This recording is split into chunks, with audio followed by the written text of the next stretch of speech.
7번입니다. 지금 이 문제는 이렇게 구조가 주어졌고 결론적으로 D점에서 소송인지가 발생하는 경우에 분포화 중 W의 크기를 구하라고 했네요. 우선 이 구조를 먼저 해석을 해야 되는데 우선 이 구조에 추가적으로 부착된 부분이 A, B이기 때문에 A, B에서 먼저 해석을 합니다. 그런데 A, B를 이렇게 띄어서 보면 A점이 여기 힌지니까 수적 반력이 이렇게 있겠죠. 그리고 여기는 내부 힌지니까 이렇게 내부 힌지에 수직 반력이 또 있을 겁니다. 물론 이것도 있겠지만 지금은 수평 외력이 없으니까 고려를 하지 않겠죠. 1번에서 똑같은 얘기입니다. 그런데 지금 여기서 보면 A, B에 지금 외력이 없죠. 그래서 A점에서 모멘트 평형 방정식을 잡든지 간에 B점에서 모멘트 평형 방정식을 잡든지 간에 얘네들이 0이라는 사실을 알 수가 있습니다. 이건 무슨 얘기냐면 사실상 A, B는 이 구조 전체에서 아무런 역할을 하지 않는다는 얘기입니다. 그렇기 때문에 A, B를 그냥 삭제를 할 수가 있습니다. 그럼 나머지 구조가 어떻게 되냐면 A, B는 사실상 함정이죠. 나머지 구조가 어떻게 되냐면 여기가 B가 있고 C, E 이런 구조가 된다는 것을 알 수가 있습니다. 이렇게. 그런데 마찬가지로 이 BC는 아무런 하중도 받고 있지가 않죠. 그렇기 때문에 사실상 BC도 아무 역할을 하지 않기 때문에 불필요한 구조가 됩니다. 그래서 주어진 구조를 이렇게 해석을 할 수가 있습니다. 이렇게. 그러면 여기가 지금 D점이죠. 이렇게. 그래서 사실상 지금 이 구조가 이 구조로 주어졌다고 학생이 판단을 했어야 됩니다. 수험생이. 사실 이 과정이 쉽지 않았을 텐데 이 문제는 난이도가 좀 있다고 생각이 듭니다. 그래서 주어진 구조가 이렇게 놓고 해석을 해야 되는 거고 그 다음에 또 어떤 조건이 나왔냐면 소성인지가 발생하는 경우라고 했습니다. 요거는 이제 어떤 개념을 갖고 있어야 되냐면 우리가 구조에 항복이 발생했을 때 모멘트를 항복 모멘트라고 하는데 항복 모멘트는 항복 응력에다가 단면계수를 곱해서 계산을 할 수가 있죠. 그런데 이런 개념과 마찬가지로 소성인지가 발생했을 때 모멘트도 계산을 할 수가 있습니다. 얘는 항복이 발생했을 때 얘를 항복 모멘트라고 하는 거고 그리고 소성인지가 발생했을 때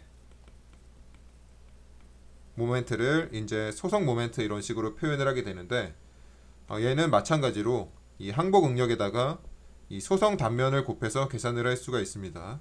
그런데 지금은 항복이 발생하는 경우가 아니고 소성인지가 발생을 한다 그랬으니까 모멘트가 MP가 시그마 Y 곱하기 Z가 돼야 되겠죠. 그런데 D점에서 발생을 한다 그랬으니까 이 D점의 모멘트가 MP가 되면 소성인지가 발생을 할 겁니다. 그래서 D점의 모멘트는 얼마가 발생을 하게 되냐면 D점의 모멘트는 우리가 공식을 이용해서 계산을 할 수가 있죠. D점은 가운데이기 때문에 최대 모멘트인 8분의 WL 제곱이라는 공식을 이용을 할 거고 그런데 여기서는 지금 L이 2L이기 때문에 8분의 W에 2L의 제곱이 발생을 하게 되겠죠. 그래서 이거는 이제 구조에 발생하는 실제 모멘트가 되는 거고 이 모멘트가 MP에 도달을 하게 되면 그때 이제 소성인지가 발생을 하는 겁니다. 그래서 이거를 식을 써보면 지금 8분의 W 곱하기 2L의 제곱이 MP에 도달을 하면 소성인지가 발생을 하는 겁니다. 그래서 시그마 Y 곱하기 여기 이제 소성 개수를 곱해야 되는데 사각형의 소성 개수는 4분의 BH 제곱이라고 했죠. 그래서 4분의 BH 제곱을 대입을 해야 되는데 여기서는 H가 2H니까 4분의 B의 2H의 제곱 이렇게 정리를 하면 됩니다. 그런데 문제에서는 W를 물어봤으니까 W에 대해서 정리를 하게 되면 L 제곱분의 2B H 제곱 시그마 Y 이런 식으로 답이 나오게 됩니다. 8번입니다. 이 문제는 다른 영상에서 한번 다뤘던 문제인데 지금 트러스의 내적 부정적 차수를 물어봤죠. 구조가 주어졌을 때 부정적 차수가 총 부정적 차수가 있고 총 부정적 차수가 있는데 총 부정적 차수는 내적 부정적 차수와 외적 부정적 차수의 합이라고 했습니다. 외적 부정적. 그런데 내적 부정적 차수는 우리가 쉽게 결정을 할 수가 없다 그랬어요. 물론 바로 결정을 할 수도 있는 경우도 있지만 항상 그런 구조만 주어지는 게 아니기 때문에 저는 내적 부정적 차수를 바로 결정하는 방법은 가르치지 않습니다. 내적 부정적 차수는 어떻게 결정을 하느냐? 총 부정적 차수에서 외적 부정적 차수를 차감하는 방식으로 계산을 한다고 했어요.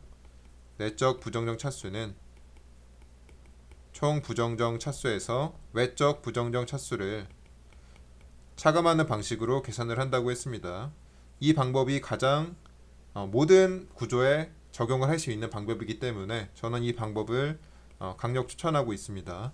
그럼 총 부정적 차수는 어떻게 결정을 하느냐? 총 부정적 차수는 하나의 공식만 암기를 하면 된다 그랬죠.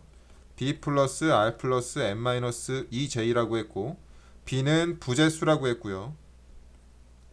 부재수. r은 반력수라고 했습니다. 그리고 n은 강절점수라고 했어요. 그리고 j는 절점수라고 했죠.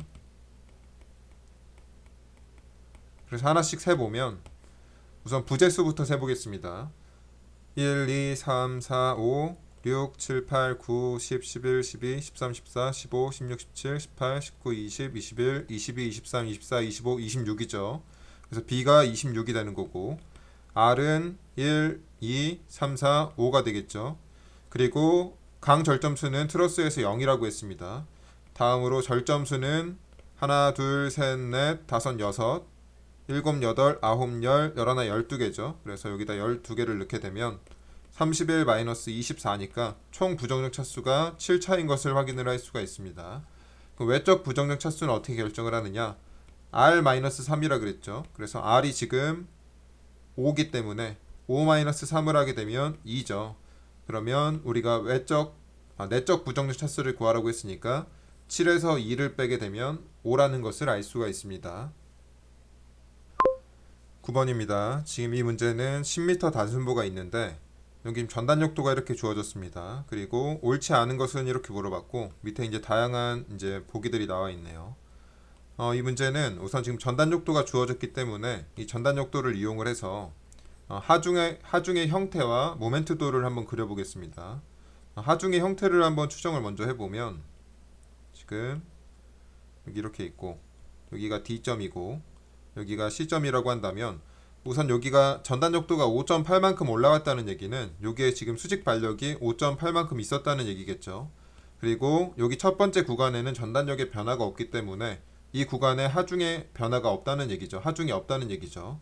그리고 C점에서 지금 전단력이 5.8에서 1.8로 감소를 했기 때문에 C점의 외력 4가 있어야 됩니다. 4kN. 그리고 마찬가지로 이 두 번째 구간에서 전단력의 변화가 없기 때문에 CD 구간엔 외력이 없겠죠. 다음으로 지금 D점에서 1.8에서 마이너스 4.2로 전단력이 감소를 했기 때문에 1.8과 4.2의 합인 6kN만큼 D점에 집중하중이 있어야 됩니다. 그리고 여기가 4.2니까 여기는 4.2kN의 발력이 있겠다. 이렇게 외력을 추정을 할 수가 있을 거고요. 그리고 전단역도를 이용해서 모멘트도를 그려보면 지금 첫 번째 5.8이 일정하니까 지금 전단역도가 모멘트도의 기울기죠. 얘가 여기에 기울기입니다. 그래서 5.8kN의 기울기를 갖고 3m만큼 가니까 5.8 곱하기 3만큼 여기가 올라가야 되겠죠. 5.8 곱하기 3만큼. 그럼 얘가 17.4가 될 겁니다. 첫 번째 구간이 17.4가 되고 두 번째는 1.8의 기울기를 갖고 2m만큼 더 올라가야 되니까 이렇게 되겠죠. 그러니까 여기 값은 17.4 플러스 1.8의 기울기를 갖고 2m 가니까 21이 되겠죠. 그래서 여기 값이 21이 되는 거고요. 여기서부터 이제 세 번째 구간 마이너스 4.2의 기울기를 갖고 5m만큼 가니까 21 마이너스 4.2 곱하기 5에서 0이 돼서 여기서부터 이렇게 되는 것을 알 수가 있습니다. 그래서 모멘트도는 이런 식으로 나오겠죠. 그래서 뭐 실전에서는 이런 식으로 풀진 않겠지만 이거를 전단역도를 봤을 때 혼자서 공부할 때 이렇게 외력의 상황과 모멘트도의 상황을 고려할 수 있을 정도로 공부를 하셨으면 좋겠습니다. 그래서 뭐 이런 것들이 이제 판단이 가능을 하면 보기를 천천히 한번 보면 보에 발생하는 최대 힘 모멘트는 21이라고 했는데 맞죠? 여기가 21이니까. 그래서 뭐 이렇게 모멘트도를 그려서 1번 보기를 해석을 할 수도 있지만 우리가 실전에서는 어떻게 해석을 해야 되냐면 지금 전단역도를 보면 지금 D점에서 전단역이 1.8kN에서 마이너스 4.2kN으로 부호가 변형이 됐죠. 부호가 변화가 됐죠. 그러니까 D점에서 우리가 모멘트의 최대값이 발생을 한다는 것을 알 수가 있습니다. 그럼 D점에서 모멘트의 최대값이 발생을 한다는 것을 알았으니까 그 다음에 이제 모멘트의 크기는 어떻게 계산을 하냐면 이 전단역도의 면적은 모멘트도에서 두 지점의 모멘트 차이라고 했죠. 그래서 이 점과 이 점의 모멘트 차이는 이 빨간색의 면적이 된다는 것을 우리가 알 수가 있습니다. 마찬가지로 이 점과 이 점의 모멘트 차이는 이 파란색의 면적이 된다는 것을 확인을 할 수가 있죠. 그래서 빨간색의 면적과 파란색의 면적은 당연히 높이가 같으니까 같겠지만 굳이 우리가 빨간색의 면적을 구할 필요는 없습니다. 여기는 왼쪽은 사각형 2개고 오른쪽은 사각형 1개니까 오른쪽을 구하면 되겠죠. 그래서 오른쪽의 파란색 면적을 구하면 이 값과 같다는 것을 알 수가 있습니다. 실전에서는 이 모멘트도를 그릴 시간은 없을 거예요. 그래서 어떻게 판단을 했어야 되냐? 실전에서는 지금 D점에서 전단역의 부호가 바뀐다. 그러면은 D점에서 모멘트가 최대값이겠구나. 그러면 왼쪽 면적을 구하거나 오른쪽 면적을 구하면 된다. 그런데 굳이 왼쪽은 사각형 2개니까 구할 필요가 없고 오른쪽만 구한다. 그럼 5 곱하기 4.2니까 21이겠구나. 이렇게 판정을 했어야 됩니다. 그래서 1번은 맞는 보기고 2번은 지점 반력의 크기는 5.8과 4.2다라고 했는데 이거는 우리가 간단하게 확인이 가능하죠. 뭐 이렇게 그려서 판단을 해도 되고 아니면 여기가 5.8과 4.2니까 5.8과 4.2가 맞구나 이렇게 판정을 해도 됩니다. 3번은 보에 발생하는 최대 전단역의 크기는 5.8이라고 했는데 그냥 전단역도에서 가장 큰 값을 읽으면 되겠죠. 그래서 5.8이 여기 있으니까 맞는 보기고요.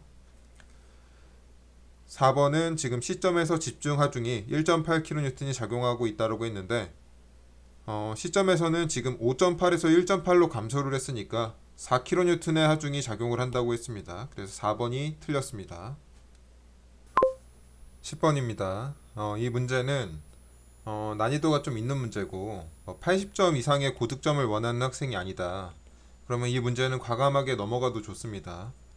이거는 80점 이상을 요구하는 학생이 아니라면 굳이 공부를 하는 게 더 이제 비효율적입니다. 학습 수험 생활에. 그래서 그런 학생들만 고득점을 원하는 학생들만 시청을 하시고요. 어떻게 풀어야 되냐면 우선 이 공식을 알고 있어야 되겠죠. 공식이라기보다는 관계인데 K는 로분의 1은 2i분의 m은 뭐 이렇게 쭉 간다 그랬죠. 이렇게 표현을 할 수가 있다 그랬는데 여기서 이 부분을 이용을 해야 돼요. 그래서 우리가 이거를 변이의 2'이라고 표현을 하게 된다면 모멘트는 2i 2' 이렇게 표현을 할 수가 있겠죠. 지금 여기서 말하는 이 v는 변이를 의미를 하게 됩니다. 그래서 이 조건을 이용을 해야 되는데 그러면 우선 모멘트를 뽑아야 되겠죠. 여기다 약간 위에다 쓰면 2i 2'이라고 쓰고 지금 x축이 여기서부터 이 점을 기준으로 오른쪽으로 x축이 잡혀 있죠. 그래서 이거를 그대로 이용을 하면 여기 지금 m0가 있으니까 반력을 계산을 하게 되면 b점을 기준점으로 잡았을 때 이쪽으로 l분의 m0 이렇게 나올 거고요. 그래서 자유물체도를 이렇게 끊게 되면 이렇게 끊어서 여기가 l분의 m0가 되는 거고 여기가 x죠. 그래서 이쪽에 내부 모멘트를 표현을 하게 되면 m은 마이너스 l분의 m0x 이런 식으로 표현이 될 겁니다. 그래서 m은 마이너스 l분의 m0x인데 이거를 이제 여기다 대입을 하는 겁니다. 그러면 2i 2'은 마이너스 l분의 m0x가 될 거고요.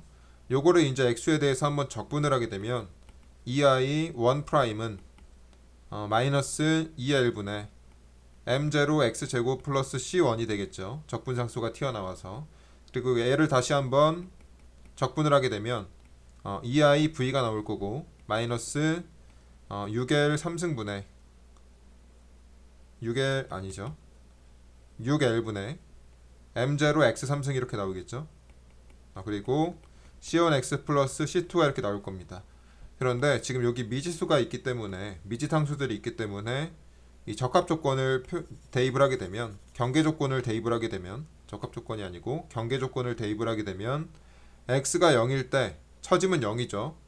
롤러 지점에서는 위아래로 수직 변이가 발생을 할 수 없기 때문에, 그래서 이 식에다가 x는 0을 넣었을 때 값이 0이 나와야 됩니다. 그러면은 x를 0을 넣게 되면 이 부분은 0이죠. 그리고 이 부분도 0인데 C2만 살아남게 됩니다. 그래서 C2는 0이다라는 사실을 알 수가 있고요. x는 0일 때. 근데 x는 L일 때도 0이 돼야 됩니다. 왜냐면 이쪽에서부터 x는 L일 때 B점은 또 위아래로 변이가 발생을 할 수가 없죠. 그래서 x는 L일 때 0이 나와야 되는데 대입을 해보면 마이너스 6L분의 M0L 3승이 있고 플러스 C1L은 0이 되겠죠. 아까 C2는 0이라 그랬으니까. 그러면은 C1은 얼마가 나오냐면 6분의 M0L이 나오겠죠. 6분의 M0L. 그래서 이 식을 어떻게 쓸 수가 있냐면 우리가 마이너스 6L분의 M0X 3승이 있고 얘가 아까 6분의 M0L이라 그랬죠. 이렇게 쓸 수가 있습니다. C2는 날라갔고요 아까. 근데 문제에서는 뭐라 그랬냐면 V2'분의 V를 구하라 그랬죠. 그래서 EI가 똑같이 곱해져 있으니까 그냥 EI 2'분의 EI V를 써도 되겠죠. 그래서 바로 대입을 합니다. 바로 대입을 하게 되면 밑에가 EI 2'이니까 요게 그대로 들어가면 되고요. 6L분의 M0X가 있고 여기에 이제 얘가 들어가면 되겠죠. 그래서 마이너스 6L분의 M0X 3승 플러스 6분의 M0LX 이렇게 될 겁니다. 그래서 이거를 정리를 하게 되면 6분의 X0 X제곱 마이너스 L제곱이 나오게 됩니다. 11번입니다. 지금 이 문제 같은 경우는 단순보가 있는데 등분포 하중이 작용을 할 때 시점의 수직 응력을 계산을 하라고 했습니다. 그런데 수직 응력이라는 건 뭐냐면 단면이 이렇게 있을 때 이 단면의 직각 방향으로 작용하는 응력을 의미를 하게 되겠죠.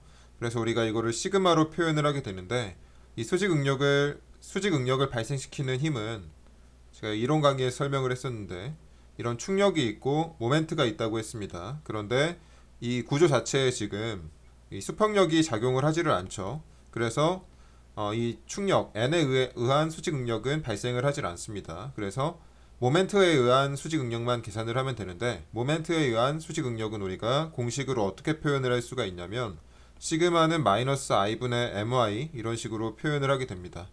그래서 시점에서 수직 응력을 계산을 하려면 시점에 모멘트가 필요하게 되겠죠. 여기 m이 들어가니까. 그래서 시점의 모멘트를 계산을 하려면 또 A점의 수직 반력을 계산을 해야 됩니다.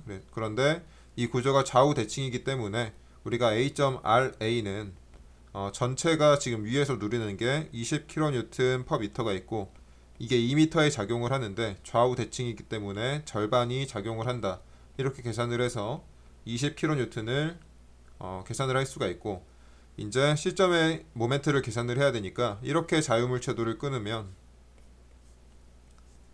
여기가 20kN이죠. 그리고 여기에 이제 등분포 하중이 있고 20kNm/m가 있고 여기가 지금 0.4m입니다. 그래서 여기에 이제 모멘트가 있을 텐데 여기에 물론 전단력도 있겠죠. VC가. 그런데 VC는 우리가 궁금하지 않기 때문에 C점을 우리가 기준점으로 해서 모멘트 평형 방정식을 잡겠습니다. 그래서 이쪽 방향으로 그러니까 반식의 방향을 플러스로 해서 C점을 기준점으로 모멘트 평형 방정식을 잡게 되면 여기에 MC가 일단 나오겠죠. MC가 나오고 마이너스 20kN 곱하기 모멘트 팔이 0.4m고요. 그리고 플러스 등분포 하중이 20kNm/m가 0.4m에 작용을 하는데 얘는 지금 사각 등분포 하중이기 때문에 20 곱하기 0.4를 하면 합력이 여기 가운데 작용을 하게 되겠죠. 그래서 모멘트 팔은 C점으로부터 0.4의 절반인 0.2m에 위치를 하게 되고 는 0으로 해서 MC를 계산을 하면 6.4kNm가 나올 겁니다. 그래서 이거를 이제 여기다 대입을 하는 거겠죠. 그래서 6.4kN을 대입을 하면 여기서 시그마 C는 마이너스 I는 지금 이 단면이 주어졌으니까 12분의 36 곱하기 100의 3승 밀리미터 4승 이렇게 들어갈 거고, 아까 얘가 모멘트가 6.4kNm라고 했죠. 이렇게 들어가고, 여기서 말하는 y는 우리가 이 중립축으로부터 측정한 거리를 의미를 하게 됩니다. 그래서 시점이 중립축으로부터 밑으로 마이너스 30이죠. 왜냐면 시점이 지금 밑으로부터 20이니까 지금 여기서 여기까지 이 거리가 20이죠. 그런데 절반이 50이니까 50에서 20을 빼서 여기다 마이너스 30mm를 넣어야 됩니다. 이렇게. 그래서 이거를 정리를 하면 64 메가파스칼이 나오게 됩니다.